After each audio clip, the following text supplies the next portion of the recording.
On today's show, there's 10 bubble players left at Senators training camp, but which ones have the best chance to make the 23-man roster? And with 4 preseason games remaining, how should the Sens manage Linus Ullmark's workload? This is Brady Kachuk, and you're listening to the Locked On Senators podcast. Your Locked On Senators, your daily podcast on the Ottawa Senators. Part of the Locked On Podcast Network, your team every day. Welcome. You are locked on to the Ottawa Senators, the only daily podcast covering the Sens. On the outskirts of enemy territory, I'm Ross Levitan, alongside Brandon Piller up in the Blue Mountains. Today's episode is brought to you by FanDuel. Head over to FanDuel and make sure to get in on the action at FanDuel.com. You can win $300 in bonus bets if your first $5 bet wins. Today is Friday, September 26th, and Pilsy, full day off for the Senators at camp today. They will enjoy the sights and sounds of Quebec City. Hopefully they're not diving into the pastries as much as I was, but it's a reset before 2 games, one Sunday and one Tuesday. Yeah, I think it's good that they have the day off, maybe do some team bonding stuff, go check out the city, things like that. And then their game up against the New Jersey Devils, 3 o'clock on Sunday. It'll be interesting to see how they line up for that. And we'll get into Linus Ullmark's workload. Not the greatest of starts. I'm sure he'd tell you that as well in his first preseason outing. But with 3 goalies left at camp, how should the workload be managed? Not only for Ullmark, but how much should be split between Levi Meriläinen and Mads Søgaard? We'll have that conversation later on. We're also going to rank all 10 bubble players. There's 32 players left at camp. We expect the Senators to have a 23-man roster. And maybe we start there. Okay. Because we'll power rank the most likely to make the team, but how much of an incentive is that to keeping under the cap? Because it was only last year, maybe 2 years ago, where the Senators couldn't even ice a full roster for their opening game of the season. That's 18 skaters and 2 goalies, but do you expect the Senators to take advantage of every open roster spot and have 3 scratches for opening night? I don't know about 3 scratches, but maybe 2. I think an extra forward and an extra defenseman. I don't see the need to do more than that personally. And yeah, that was crazy, the start of that season where they couldn't even put a full roster out. Like, you had months to prepare for that and they couldn't get it done. Times have changed though. Yeah, but what was more wild, that or having to sign Tyler Ennis to a contract to get to the floor? No, the not icing a full roster for your first game was more wild. Tyler Ennis, greatest to ever lace him up, so you got to find a way to get him in there. So that was acceptable. Hey, they won that game, and I don't even have to remember if it was last year or the year before. The Senators have won every home opener. Or wait, did they start on the road maybe one of those years? I know that they're 5-0 in home openers since COVID, but they might have started on the road. Yeah, I think they started on the road one year in Carolina and lost. I remember. Yeah, obviously. Yeah. They didn't win in Carolina until this year. We don't say scheduled losses are obviously, Ross, about Carolina Hurricane games. Come on now. Yeah, no, we don't do that anymore. But I'm happy, and we kind of covered it live yesterday.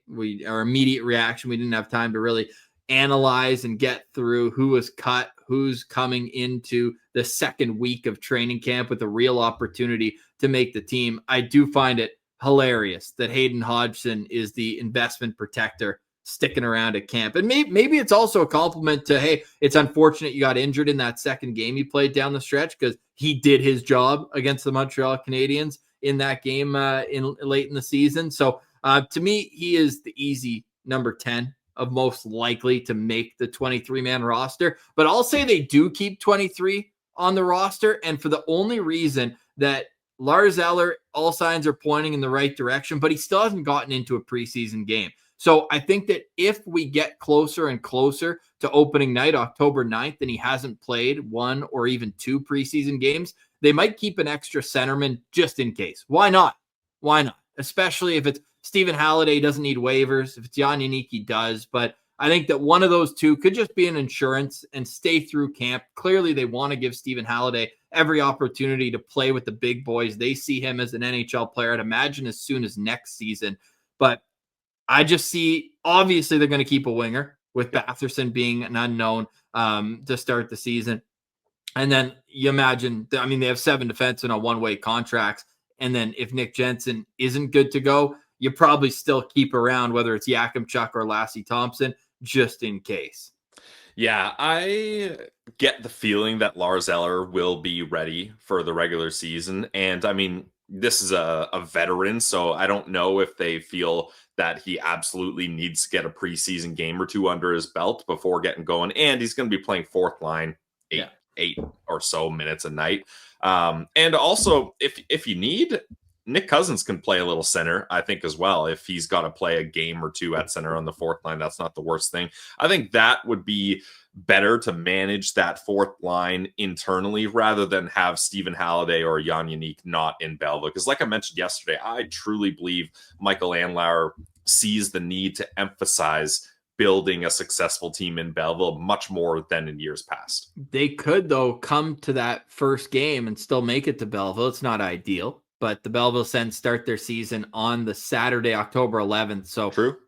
I just think because the Sens are also starting with those 2 games on the road, maybe you look for centerman. Hey, speaking of centerman, but we'll get to the Sens conversation soon, but breaking news in the National Hockey League that does have a direct correlation to the Ottawa Senators. And their home opener last season was against the Florida Panthers. And unfortunately, at the end of that game, Alexander Barkov on an empty net goal by Tim Stützle crashed hard into the boards and ended up missing some time.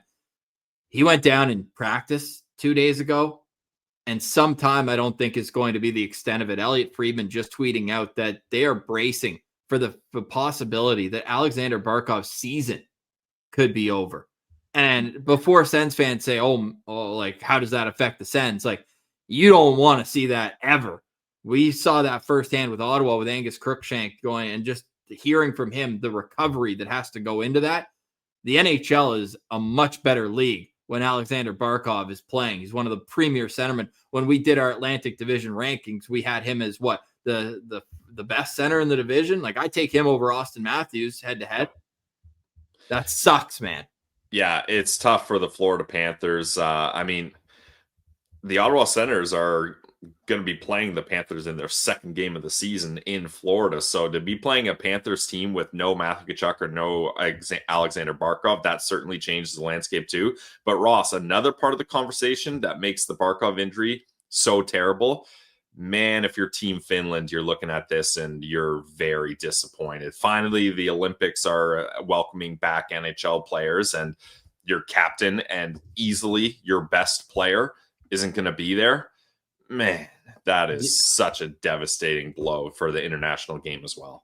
And Florida already without Matthew Tkachuk to start the season, as well as he's recovering from off-season surgery. So the door is open. It's not the way you'd like it to open. You never cheer for injuries. You don't want to see it happen. But the Florida Panthers are going to be hobbling into this season without 2 of their top players. Their 2 highest paid players, if I'm not mistaken, in Barkov. Bobrovsky, exactly. And he's a problem in goal still at his age. But yeah, Alexander Barkov could be out for the season. More details are expected to emerge in the next 24 to 48 hours.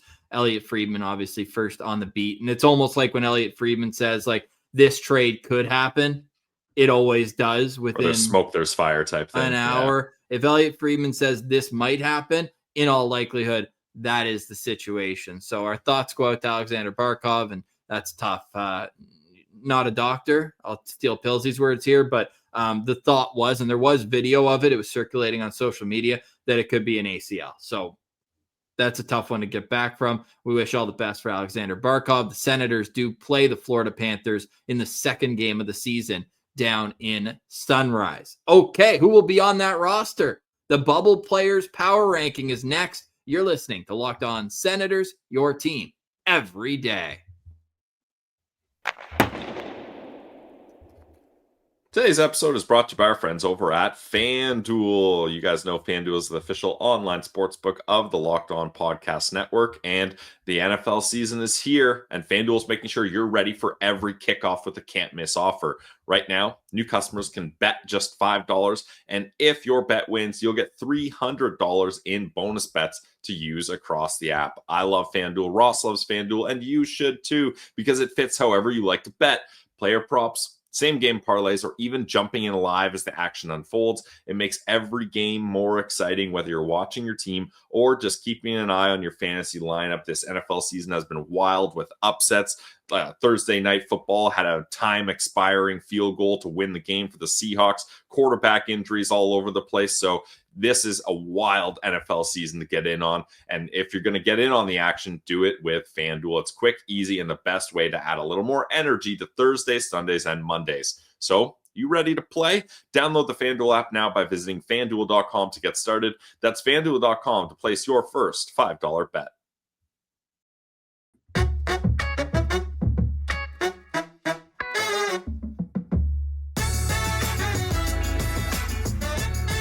All right, Pillsy, it is a Senators off day. Hope the boys are enjoying the beautiful Ville de Quebec before the Videotron Center will host them for practice tomorrow, and then it will be game day. Feels like quite the wait between games, eh? Between preseason games. We had to wait from Tuesday to Sunday. What is this?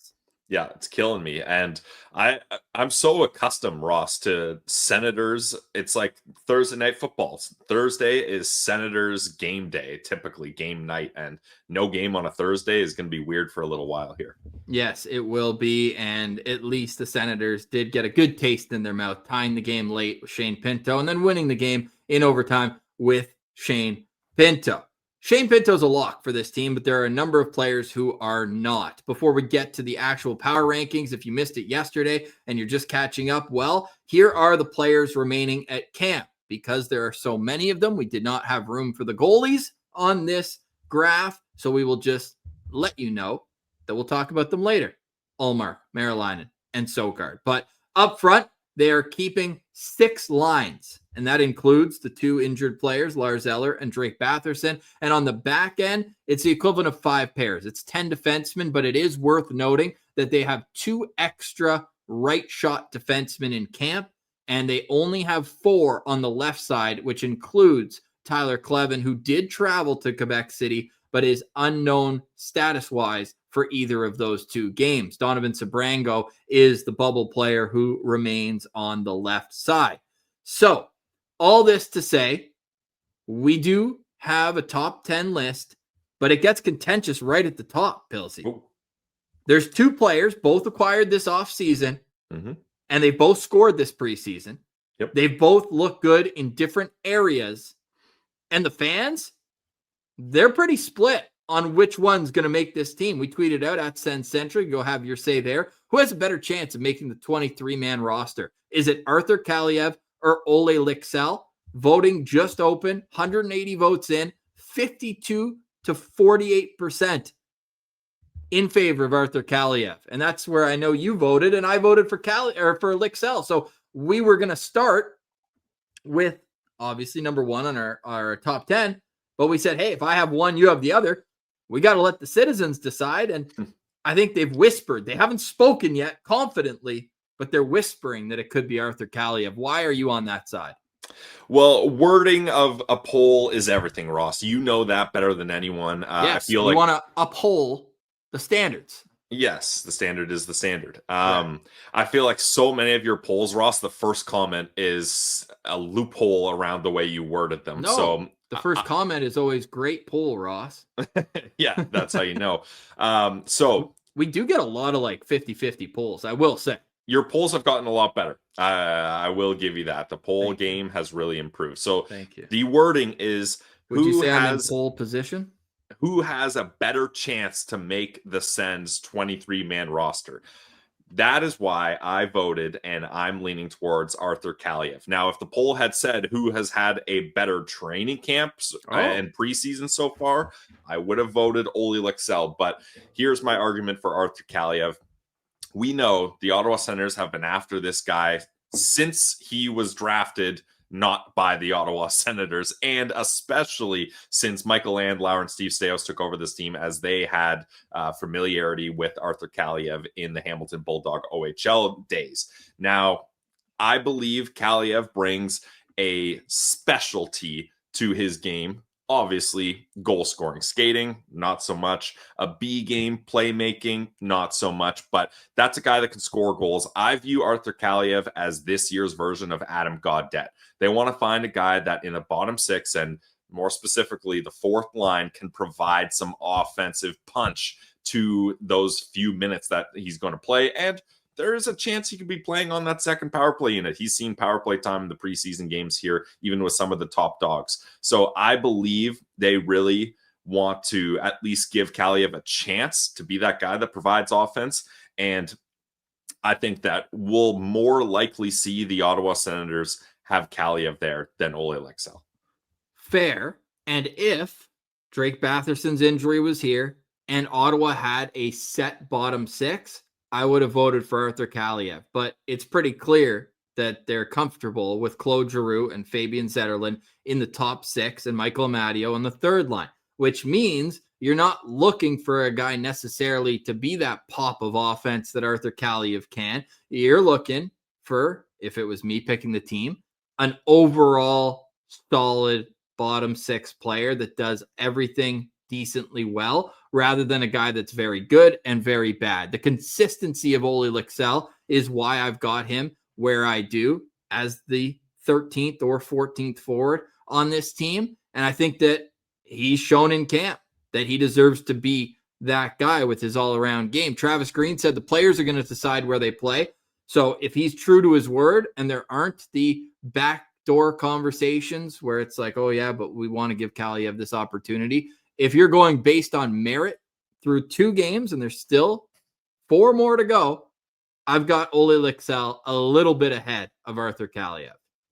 Yeah, see, I agree with all the points you made there, but I don't think the Ottawa Senators see it that way. Like I think it's Kaliyev's job to lose. How about I word it that way? And Ole Lycksell has done a nice job, but I don't see their need for a well-rounded player in the bottom six like you do. I see the need for someone that if you need some scoring, they're going to provide it. And not that Ole Lycksell can't score, but he's not going to be a goal scorer at the same rate that Kaliyev could be.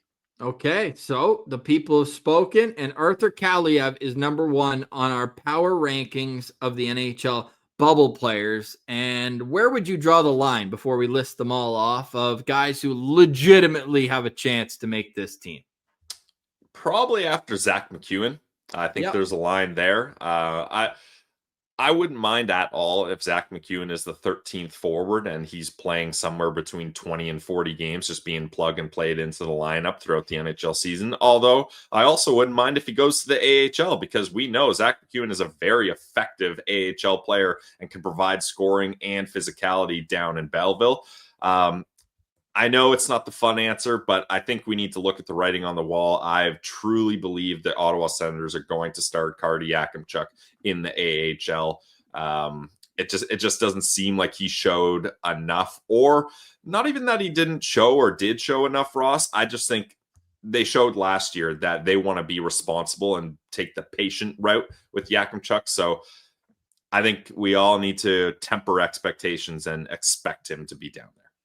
I would put another line after number 5, because I do think that Donovan Sebrango, naturally as a left shot defenseman, would be here if the status of Tyler Kleven is uncertain as days go on. I hope and don't believe that it will be, but if there's some sort of setback or if he needs more time, Sebrango has shown very well this camp, and I think he deserves the opportunity to have his name where it is on the list. So we kind of jumped around. I think Kleven will play another preseason game, Ross. I think he might even play one of the next 2. And then they got 2 more after that in St. Louis and then in Montreal to wrap up the preseason. We've got Arthur Kaliyev at 1, Ole Lycksell at 2, and Zach McEwen at 3, which goes hand in hand with us believing that there's one forward position, and it's at the wing, available to be had. Then Carter Yakimchuk at number 4, Donovan Sebrango at number 5. Then the 2 centermen, Stephen Halliday, we have above Jan Yannick. Then Mads Søgaard. Mads Søgaard's at number 8 because he does have that one-way contract and does require waivers to go down. Then Lassie Thompson and Hayden Hodgson coming in at number 10.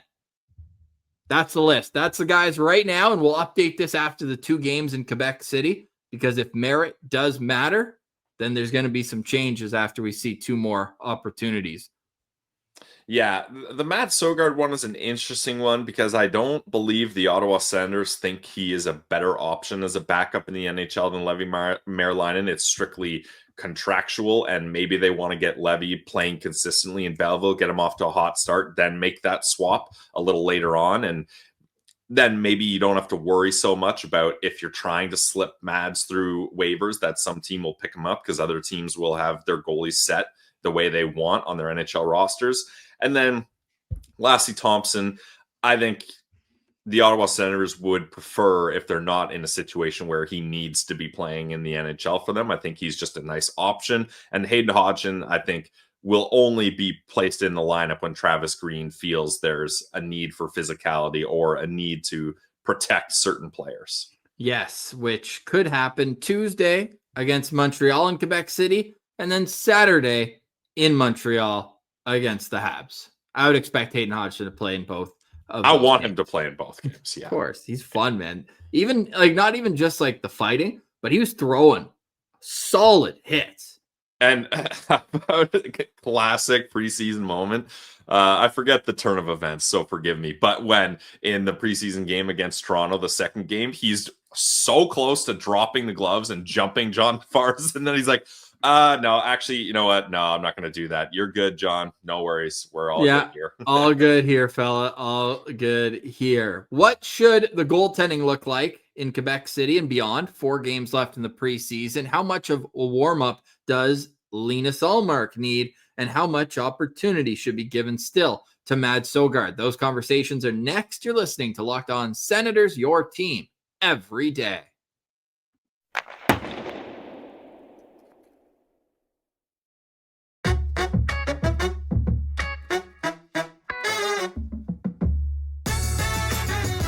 All right, Pillsy. So as we await the Ottawa Senators to step back on the ice tomorrow, a bit of a weekend preview with Sunday afternoon being the next time you'll see the Sens take on the New Jersey Devils. I'm excited to see the atmosphere in Quebec City as well. It should be really fun. I know the LA Kings were there against the Boston Bruins last season, and it was a sold-out house. So I imagine it's more of the same. Looks like the game's going to be on TVA Sport. I don't know which English network is going to be picking it up, but I'd imagine it will be available on your TV set. It better be, I should say. Well, we've already had blackout issues, Ross, and I was blacked out on my Sportsnet, and I was blacked out on TSN 5. Luckily, TSN 4 had the Sens game that preseason, but my God, if like I know, Ross, we're very political on this show, so forgive me for adding more politics. But if there's a politician, there's two platforms I want politicians to run that I will be voting for no matter what. First platform, ending all blackouts, no matter what, no matter where you are. If you're paying for a subscription, you get the games you want, no blackouts. Second is standardized shower settings in all hotels throughout the entire country. Nothing worse than getting into a hotel shower and you're like, how the heck does this thing work? So those are my two main political issues right now. I think that as long as the shower has good water pressure, that's a much bigger issue. If you can't turn it on, who cares about the water pressure? Some of them are crazy. Like, I don't know about that. What's the craziest shower you've had to deal with? Like, you don't know whether you gotta crank it up or down for the shower or the bath. You don't know which way is hot or cold, or someone installed it wrong and you're like, okay, I'm gonna have a nice hot shower here. You hop in and it's freezing cold because they put the sticker on wrong. Like, that's tough. We can't, and it's 2025. We can't be dealing with those issues. No, we can't. So yes, if you're a politician, please get Pillsy's vote. End all sporting blackouts on TV. We need to see the games. Do you think Linus Ullmark starts on Sunday? All right, here's how I want to set this up, Ross. And everyone knows I'm a big scheduling starts for goalies, and it's very important to me. I want Linus Ullmark starting and playing. First off, any goalie that plays the rest of the games in preseason, whole game. None of this split. The splits are the worst. Goalies hate it. Don't do it. Bang. Let's get that out of the way right away. Linus Ullmark only started one period September 21st, so it's been a while since he's gotten into game action. Give him that full game up against the New Jersey Devils on the 28th on Sunday. Then the 30th, I want to see Levi Merlainen get a full game up against the Habs.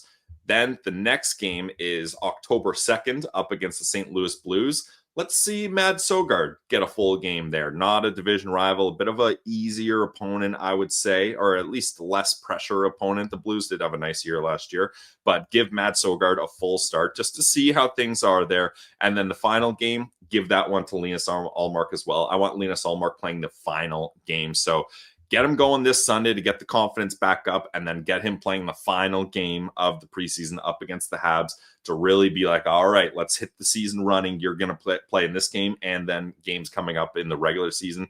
That's how I would spread it out, Ross. Okay, I don't mind that, but I would want to give Mads one of the games in Quebec City, and here's why. If you do that and he plays well, then you could run him back for another one. I don't need to see Levy play that much, to be honest with you. And I don't mind if they do. I don't like the splits 50-50, but I also don't mind like what Linus did last time. Play the first period and then let the other guy go in. I don't mind it as much as you. Hate it. But they have 4 games. They got 3 goalies. What's the point of playing one period? Just to get the feet wet. No.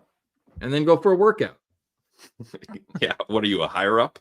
Yeah, but that way, to me, yeah, Linus plays the last preseason game, and then he gets 1 game in 1 period, and then you can at least say he's in the starting lineup, show off to the Quebec City fans that we're going to bring our real team, but then I would give Levy the second and third period, and as a backup goalie, sometimes you got to come in mid-game, so it could almost be kind of a warm-up for that if the case does happen throughout the season, and we'll go from there. But I want to see Mads play because I want him to potentially get 2 games. I like what you said in St. Louis, but if he doesn't earn that start, then maybe you look at Levy getting an extra game. I'm curious to see how they decide it, because the team has shown that they don't necessarily have a problem with doing the splits. Yeah. If you talk to any goalie, they'll tell you I'd rather not play than come in cold or not get a full game. I'm very confident in that. I bet you if you ask Mads, hey, do you want to play a half a game or do you want to not play at all and go on waivers? He'd probably say, give me the half game. Yeah, okay.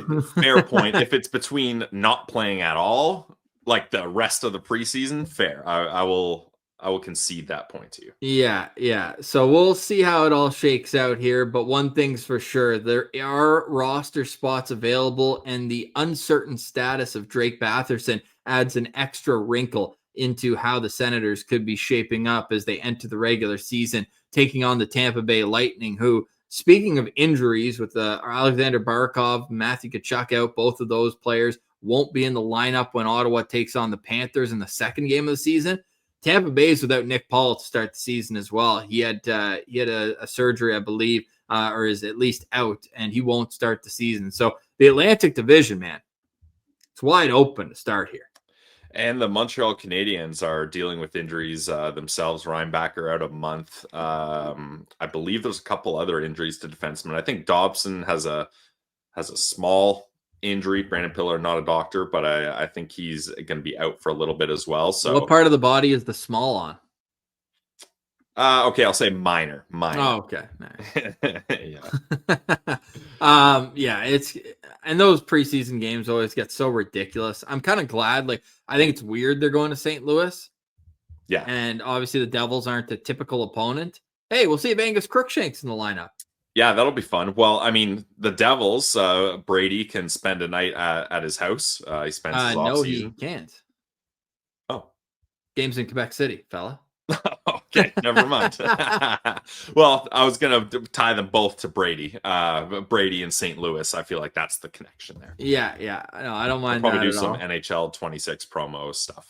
Oh, yeah, they got to. I'm not seeing Angus Crookshank having games played.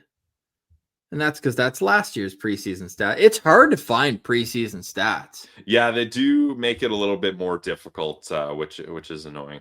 You can't just go on NHL.com and just go to preseason stats. I don't understand why. Okay, add a third thing to my political platform, Ross. NHL preseason stats more readily available. Yep. I need that right now. I can't bring you the information unless I get it. So I do want to see Crooker play, though. Yeah, it'd be bittersweet. Give me a locked on player to watch for Sunday. Nice. I was hoping you'd ask. I'm going Fabian Zetterland as my locked-on player. Scored a goal on the power kill. We'll see if he ends up playing more time shorthanded. Revenge game, the team that drafted him and traded him very quickly, the New Jersey Devils. And like we mentioned, no Drake Batherson. Obviously, that's disappointing. But when one door closes, another one opens. And this is an open door opportunity for Fabian Zetterland to try to prove that he needs to be in that top 6, which I believe that. And I think the Ottawa Senators know they need to find a way if he's going to have a successful 25 plus goal season.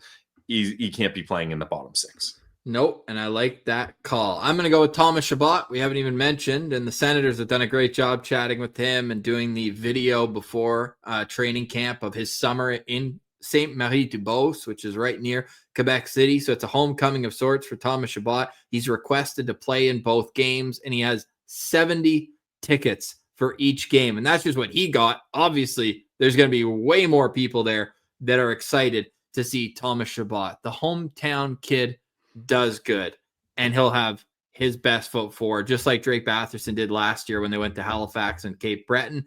I'm excited to see what Thomas Chabot brings, and hopefully it's another step to duplicating or even getting better than he was last season. So looking forward to the game on Sunday for up-to-the-minute analysis and info. You can head over to Twitter at Sens Central. Please subscribe to the podcast wherever you download yours, whether it's Spotify, Apple, or on YouTube. And those 5-star reviews that go a long way. Hit us with a GSG in the comments on YouTube as well. And we will be back to break down the game on Monday morning. We're setting up some interviews for the next couple of weeks. We are less than 2 weeks away from the Ottawa Senators regular season opener. Cannot wait for that. Have a great weekend, everyone. Thank you for liking, watching, listening, and engaging with the show. For Brandon Piller, I'm Ross Levitan. This has been another edition of the Locked On Senators podcast, your team every day.